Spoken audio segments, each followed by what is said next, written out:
नमस्कार, स्वागत है आप सभी का हमारी इस खास पेशकश में। मैं हूं प्रीति सिंह। आज भारत दुनिया में सबसे तेजी से बढ़ती अर्थव्यवस्था है। इसके लिए भारत की ऊर्जा जरूरतों में भी तेजी से इजाफा हुआ है।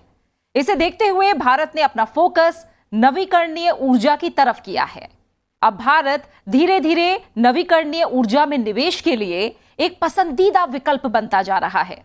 2014 से 2021 की अवधि के दौरान देश में नवीकरणीय ऊर्जा में कुल निवेश 78.1 बिलियन डॉलर का रहा। इस बीच ऊर्जा मंत्रालय ने 2030 तक नियोजित नवीकरणीय क्षमता से बिजली उत्पादन के लिए एक व्यापक योजना तैयार की है। इससे करीब 2.44 लाख करोड़ के निवेश के अवसर सृजित हुए हैं। 2023 का बजट हरित विकास पर भारत के फोकस के अनुरूप है। देश ने हाल ही में 19,744 करोड़ रुपए के परिव्यय के साथ राष्ट्रीय हरित हाइड्रोजन मिशन की घोषणा की है, जो इस उभरते क्षेत्र में बाजार का नेतृत्व करने के अलावा अर्थव्यवस्था को कम कार्बन तीव्रता में बदलने और फॉसिल फ्यूल के आयात पर निर्भरता को कम करने में मदद करेगा। पिछले कुछ वर्षों में देश की नवीकरणीय ऊर्जा क्षमता 70 गीगावाट से बढ़कर लगभग 170 गीगावाट हो गई है। भारत इस दशक के अंत तक 50% गैर जीवाश्म ईंधन क्षमता हासिल करने का लक्ष्य रख रहा है और इसे हासिल करने के लिए जैव ईंधन और इथेनॉल सम्मिश्रण की शुरुआत में तेजी ला रहा है। पिछले 9 साल में पेट्रोल में इथेनॉल सम्मिश्रण 1.5% से बढ़कर 10% हो गया है और अब ये 15 शहरों में E20 रोल आउट के पहले चरण के साथ 20% की ओर बढ़ रहा है। इसके साथ ही ये उम्मीद है कि 2 साल के भीतर ये पूरे देश में फैल जाएगा। हरित ऊर्जा भविष्य की जरूरत है और भारत की भूमिका अब तक इसे लेकर कैसी रही है, आगे भविष्य में क्या रहेगी, देखिए खास रिपोर्ट के जरिए।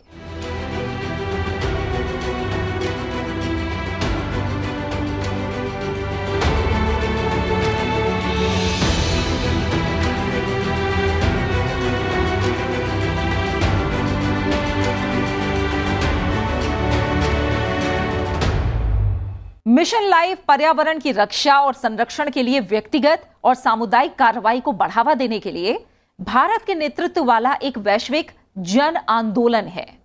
पर्यावरण के लिए मिशन लाइफस्टाइल मानता है कि भारतीय संस्कृति और जीवित परंपराएं स्वाभाविक रूप से टिकाऊ हैं।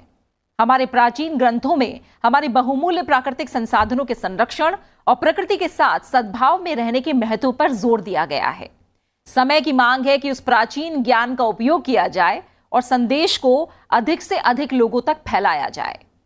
मिशन लाइफ व्यक्तियों और सामुदायिक प्रयासों को सकारात्मक व्यवहार के जरिए वैश्विक जन आंदोलन में शामिल करना है।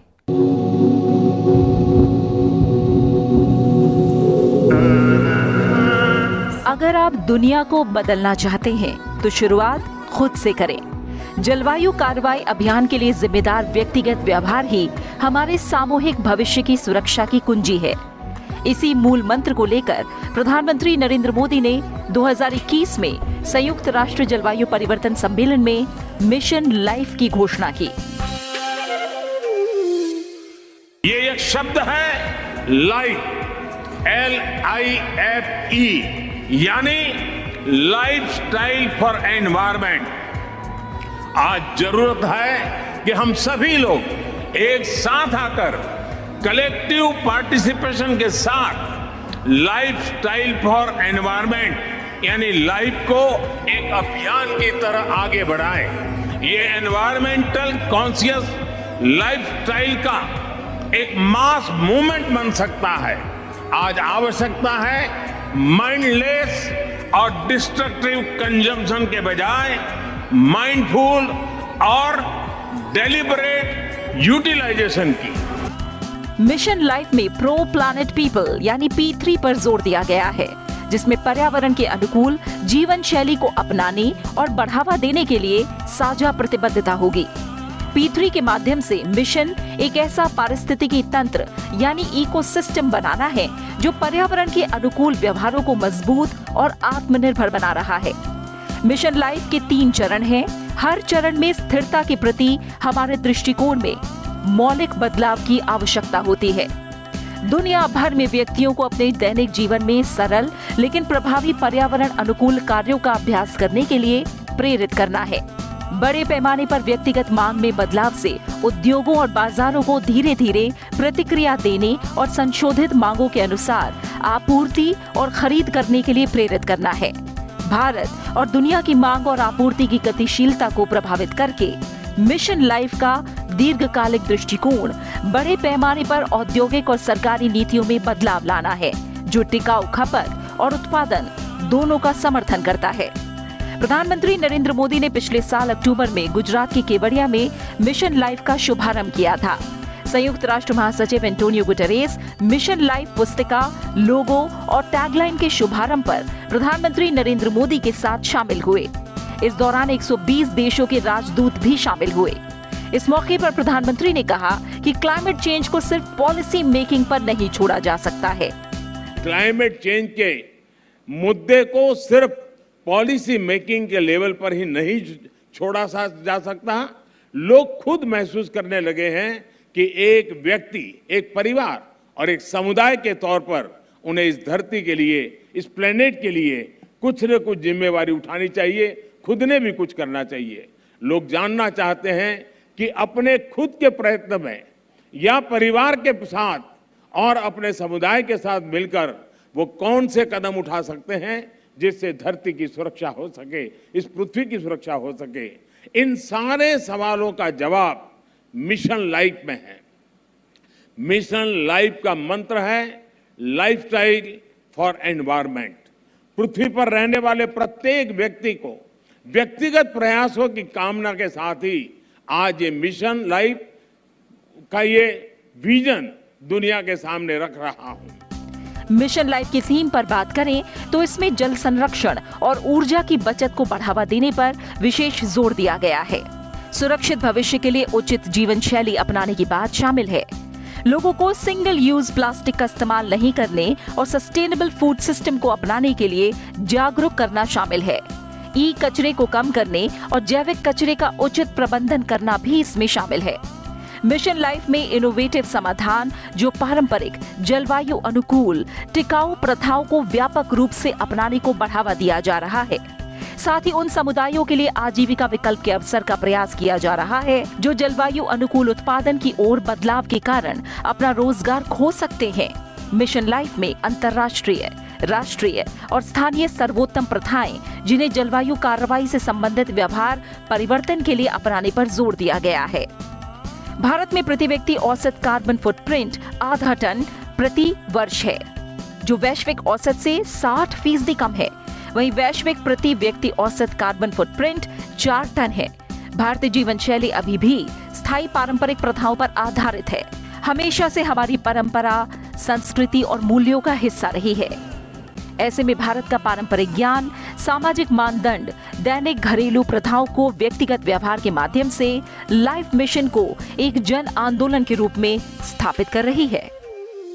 अक्सर आप सुनते होंगे कि धरती का तापमान बढ़ रहा है, फिर आप इसे एक आम सी बात मानकर छोड़ देते हैं। लेकिन ये कोई आम सी बात नहीं है, ये ग्लोबल वार्मिंग का नतीजा है। क्यों होती है ग्लोबल वार्मिंग? ग्लोबल वार्मिंग या वैश्विक तापमान बढ़ने का मतलब है कि पृथ्वी लगातार गर्म होती जा रही है, लगातार सूखा बढ़ रहा है, बाढ़ की घटनाएं बढ़ रही हैं और मौसम का मिजाज बुरी तरह बिगड़ा हुआ दिख रहा है। ग्लोबल वार्मिंग का असर दिखने भी लगा है। ग्लेशियर पिघल रहे हैं और रेगिस्तान पसरते जा रहे हैं। कहीं असामान्य बारिश हो रही है। इन सबसे साफ है कि यह बड़ी समस्या है। ऐसे में इसका क्या किया जा सकता है और ये कितनी बड़ी समस्या है, आइए देखते हैं इस रिपोर्ट के जरिए।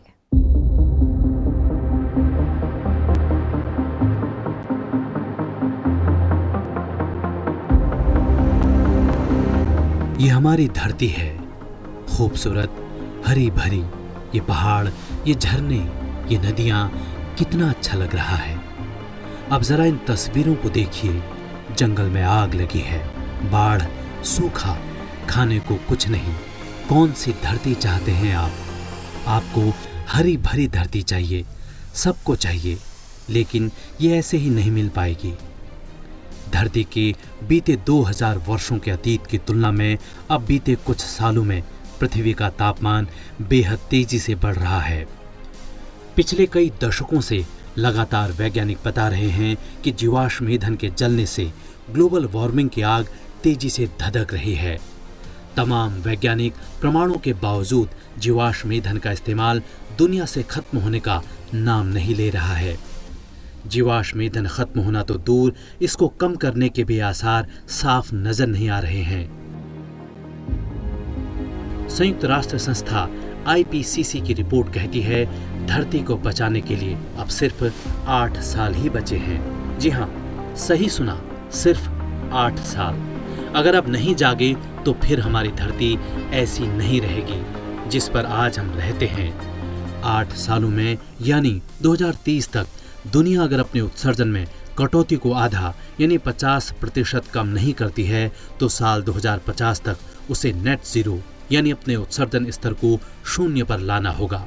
अगर ऐसा नहीं किया तो उसे तबाह होने से कोई नहीं रोक सकता है। IPCC की रिपोर्ट में कहा गया है कि साल 2019 में 1990 के मुकाबले 54% अधिक कार्बन डाइऑक्साइड का उत्सर्जन हुआ, लेकिन उत्सर्जन के बढ़ने की दर पिछले 1 दशक में घटी है। धरती के तापमान में वृद्धि को 1.5 डिग्री तक रोकने के लिए कार्बन उत्सर्जन में 43% की कटौती करनी होगी। साल 2010 से 2019 में दुनिया का औसत वार्षिक ग्रीन हाउस गैस उत्सर्जन मानव इतिहास में सबसे उच्चतम स्तर पर था।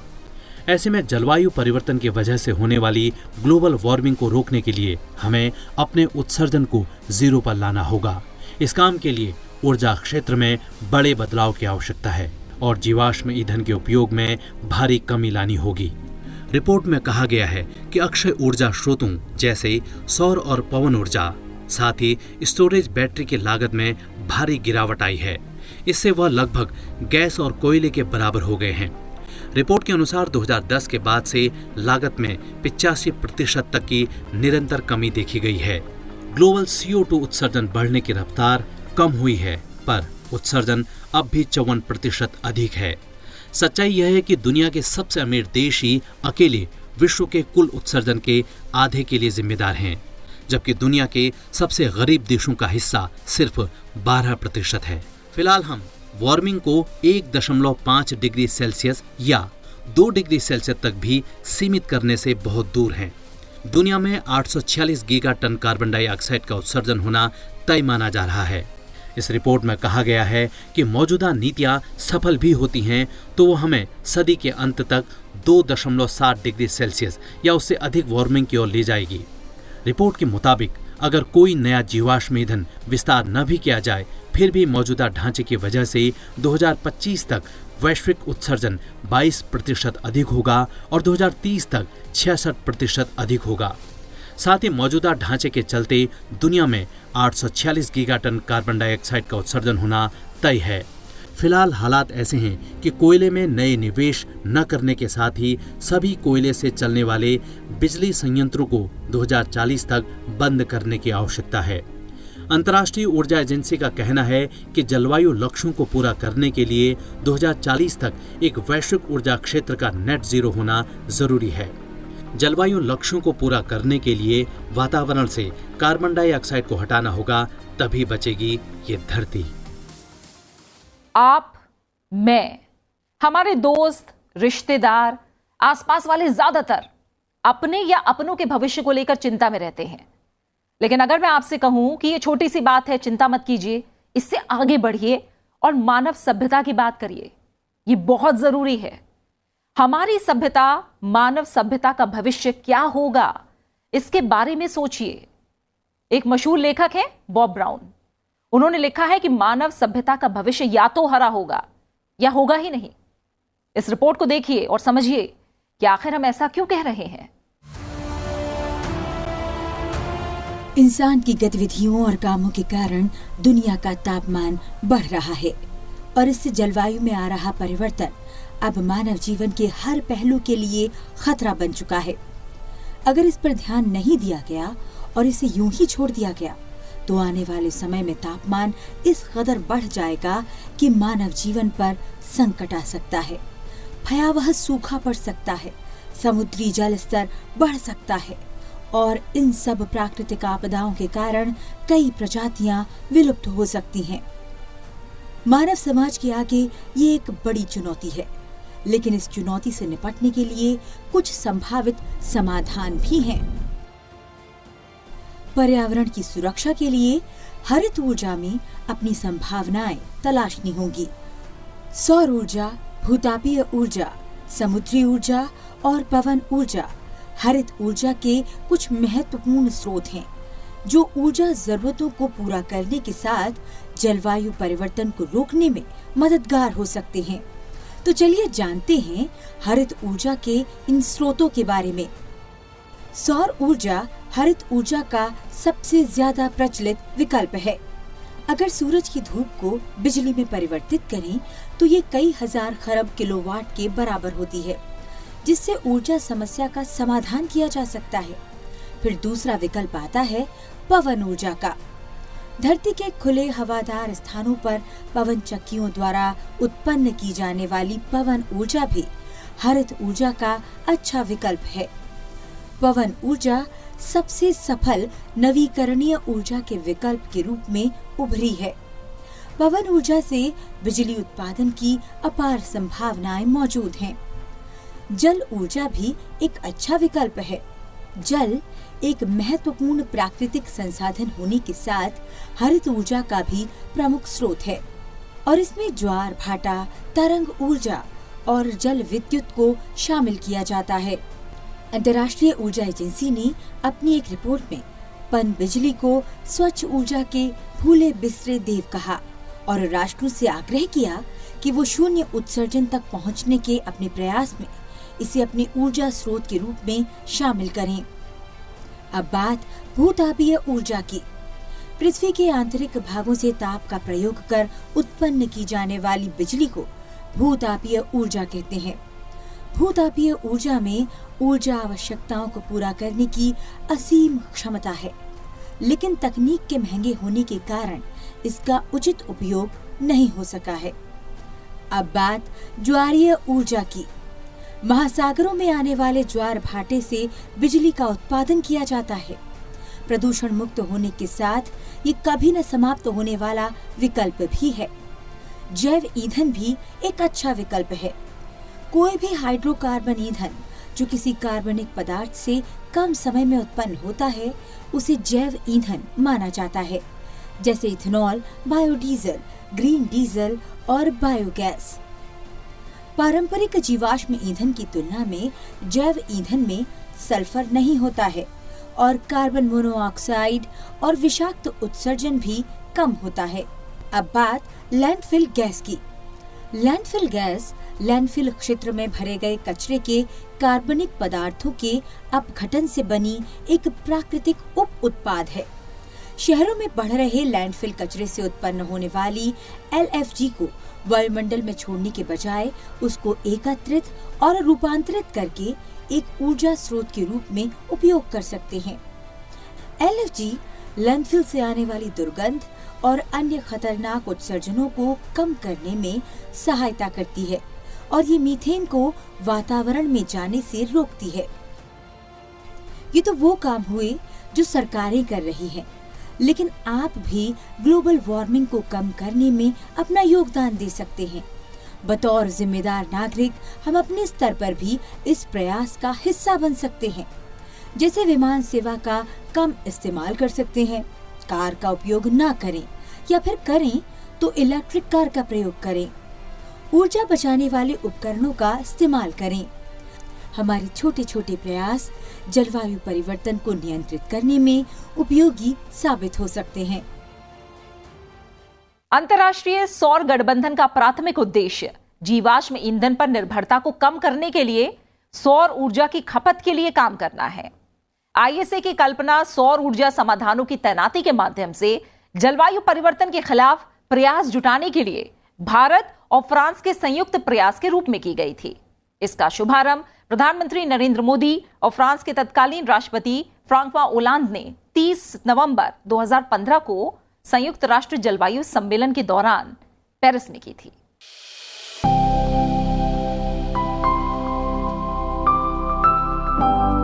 ऊर्जा के बिना जीवन के बारे में सोचा ही नहीं जा सकता। उदाहरण से समझिए, बिना बिजली के आप आज कैसे रहेंगे? आप कहेंगे रहना मुश्किल है। ऐसे में सवाल उठना लाजमी है कि हमारी ऊर्जा के कौन कौन से स्रोत हैं जो लगातार हमें ऊर्जा दे सकते हैं और उससे मानवता के अस्तित्व पर भी कोई खतरा पैदा न हो। तो इसका जवाब है सौर ऊर्जा। ये ऐसी ऊर्जा है जो न तो कभी खत्म होगी और न ही इससे हमारे पर्यावरण को कोई नुकसान पहुंचेगा। हमारा और सूर्य का संबंध तब से है जब से हमारी धरती है। हमारे सबसे पास वाले तारे यानी सूर्य के बारे में एक मजेदार बात क्या है? हम धरती पर कई लाख सालों में जितनी ऊर्जा इस्तेमाल करते हैं, सूर्य उतनी ऊर्जा हर सेकंड पैदा करता है। भूमध्य रेखा और उष्ण कटिबंध के ज्यादातर देशों को पूरी दुनिया की ऊर्जा आवश्यकताओं को पूरा करने के लिए पर्याप्त सौर ऊर्जा हासिल होती है। ऐसे में जरूरत महसूस हुई उस दिशा में कुछ करने की भारत ने पहल की, अंतरराष्ट्रीय सौर गठबंधन बनाने की। अंतरराष्ट्रीय सौर गठबंधन का संस्थापक सम्मेलन 2018 में प्रधानमंत्री नरेंद्र मोदी और फ्रांस के राष्ट्रपति इमैनुअल मैक्रों के नेतृत्व में आयोजित किया गया था। इस संगठन का उद्देश्य सौर ऊर्जा को बढ़ावा देने के मार्ग में आने वाली बाधाओं को दूर करना है। वर्तमान में 116 देशों ने ISA फ्रेमवर्क समझौते पर हस्ताक्षर किए हैं, जिनमें से 94 देशों ने ISA के पूर्ण सदस्य बनने के लिए अनुसमर्थन के आवश्यक दस्तावेज जमा कर दिए हैं। यह दुनिया भर में ऊर्जा की पहुंच और सुरक्षा में सुधार के लिए सरकारों के साथ काम करता है। साथ ही पर्यावरण अनुकूल भविष्य में पहुंचने के एक स्थायी तरीके के तौर पर सौर ऊर्जा को बढ़ावा देता है। ISA यानी इंटरनेशनल सोलर अलायंस के मिशन 2030 में सौर ऊर्जा में $1 लाख करोड़ निवेश करना है, जबकि प्रौद्योगिकी और इसके वित्त पोषण की लागत कम करना है। यह कृषि, स्वास्थ्य, परिवहन और बिजली उत्पादन क्षेत्रों में सौर ऊर्जा के उपयोग को बढ़ावा देता है।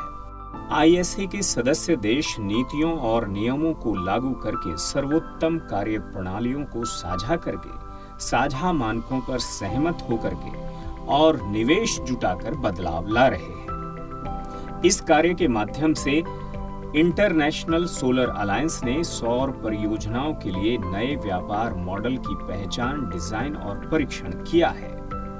कारोबार में सुगमता लाने वाली सोलर एनालिटिक्स और सलाह के माध्यम से सरकारों को अपने ऊर्जा कानून और नीतियों को सौर अनुकूल बनाने के लिए समर्थन दिया है। 15 देशों द्वारा ISA फ्रेमवर्क समझौते पर हस्ताक्षर और सत्यापन के साथ 6 दिसंबर 2017 को ISA भारत में मुख्यालय वाला पहला अंतरराष्ट्रीय अंतर सरकारी संगठन बन गया। ISA बहुपक्षीय विकास बैंकों, विकास वित्तीय संस्थानों, निजी और सार्वजनिक क्षेत्रों के संगठनों, नागरिक समाज और अन्य अंतर्राष्ट्रीय संस्थानों के साथ साझेदारी कर रहा है, ताकि सौर ऊर्जा के माध्यम से खास तौर पर कम विकसित देशों और लघुद्वीप विकासशील क्षेत्रों में लागत प्रभावी और बदलाव लाने वाले हल स्थापित किए जा सके। वैश्विक जैव ईंधन गठबंधन के माध्यम से भारत दुनिया को बायोफ्यूल पर एक नई राह दिखाएगा। इस प्रयास से निश्चित रूप से दुनिया भर में पेट्रोल और डीजल पर निर्भरता कम होगी। अलायंस से किसानों के अन्नदाता से ऊर्जादाता के रूप में बदलाव को मजबूती मिलेगी और उन्हें आय का एक अतिरिक्त जरिया हासिल होगा। पर्यावरण और ऊर्जा संरक्षण की दिशा में ऐतिहासिक कदम उठाते हुए भारत ने एक नई पहल की शुरुआत की है। प्रधानमंत्री नरेंद्र मोदी ने दिल्ली में हो रहे G20 शिखर सम्मेलन से इतर 9 सितंबर को वैश्विक जैव ईंधन गठबंधन की लॉन्चिंग का ऐलान किया। ये गठबंधन G20 के अध्यक्ष के रूप में भारत की एक पहल है। प्रधानमंत्री नरेंद्र मोदी ने वैश्विक जैव ईंधन गठबंधन में शामिल होने वाले सदस्य देशों का आभार जताया। उन्होंने कहा कि वैश्विक जैव ईंधन गठबंधन का शुभारंभ स्थिरता और स्वच्छ ऊर्जा की दिशा में चल रहे प्रयासों में एक ऐतिहासिक क्षण है। Singapore, Bangladesh, Italy, America, Brazil, Argentina, Mauritius और संयुक्त अरब अमीरात के नेताओं ने वैश्विक जैव ईंधन गठबंधन के शुभारंभ में शिरकत की। कम से कम 19 देश और 12 अंतर्राष्ट्रीय संगठन पहले ही गठबंधन में शामिल होने के लिए सहमत हो चुके हैं। दूरदर्शी वैश्विक जैव ईंधन गठबंधन को G20 देशों और ऊर्जा से संबंधित वैश्विक संगठनों जैसे अंतर्राष्ट्रीय ऊर्जा एजेंसी, अंतर्राष्ट्रीय नागरिक उड्डयन संगठन, विश्व आर्थिक मंच और विश्व LPG एसोसिएशन का समर्थन मिला है। जैव ईंधन के विकास और उपयोग के लिए जैव ईंधन के सबसे बड़े उपभोक्ताओं और उत्पादकों को एक मंच पर लाएगा। वैश्विक जैव ईंधन गठबंधन का लक्ष्य प्रौद्योगिकी के विकास को सुविधाजनक बनाना, टिकाऊ जैव ईंधन के उपयोग को बढ़ावा देना है। साथ ही हितधारकों के व्यापक स्तर पर भागीदारी के माध्यम से मजबूत मानक निर्धारण और प्रमाणन को आकार देना है। जैव ईंधन के वैश्विक विकास में तेजी लाना है। ये गठबंधन ज्ञान के केंद्रीय संग्रह और विशेषज्ञ केंद्र के रूप में भी कार्य करेगा। गठबंधन का लक्ष्य एक ऐसे उत्प्रेरक मंच के रूप में काम करना है जो जैव ईंधन के विकास और व्यापक रूप से इसे अपनाने के लिए वैश्विक सहयोग को प्रोत्साहन देगा। ये प्रयास निश्चित रूप से दुनिया भर में पेट्रोल और डीजल पर निर्भरता को कम करेगा। गठबंधन जैव ईंधन को ऊर्जा स्रोतों में बदलाव के प्रमुख घटक के रूप में स्थापित करने, रोजगार और आर्थिक विकास में योगदान देगा। ये पहल भारत के लिए कई मोर्चों पर फायदेमंद रहेगी। ग्लोबल बायोफ्यूल अलायंस विश्व स्तर पर भारत की स्थिति को मजबूत करने में मदद करेगा। गठबंधन वैश्विक सहयोग पर ध्यान केंद्रित करेगा। प्रौद्योगिकी निर्यात और उपकरण निर्यात के रूप में भारतीय उद्योगों को अतिरिक्त अवसर प्रदान करेगा। ये भारत की जैव ईंधन कार्यक्रमों जैसे PM जीवन योजना, SATAT और गोबर्धन योजना में तेजी लाने में मदद करेगा। ये किसानों की आय में वृद्धि करने, नौकरियां पैदा करने और भारतीय इकोसिस्टम के समग्र विकास में योगदान देगा। वर्ष 2022 में वैश्विक इथेनॉल बाजार का मूल्य 99.06 बिलियन डॉलर था। अनुमान है कि इथेनॉल बाजार वर्ष 2032 तक 5.1% की कंपाउंड एनुअल ग्रोथ रेट से बढ़ेगा और 2032 तक 162 बिलियन डॉलर को पार कर जाएगा। नेट जीरो के लक्ष्य के कारण वर्ष 2050 तक जैव ईंधन में 3.5 से 5 गुना तक वृद्धि होने की संभावना है, जिससे भारत के लिए बड़े अवसर पैदा होंगे। भारत सरकार अपने तेल आयात बिल में कटौती करना चाहती है और शहरों में कार्बन डाइऑक्साइड प्रदूषण को कम करना चाहती है। साल 2025 तक E20 के कार्यान्वयन से भारत को तेल आयात में लगभग 45,000 करोड़ रुपए और सालाना 63 मिलियन टन तेल की बचत होगी। इस कदम से हमारे किसानों को अन्नदाता से ऊर्जा दाता बनने में मदद मिलेगी और उन्हें आय का एक अतिरिक्त स्रोत भी प्राप्त होगा।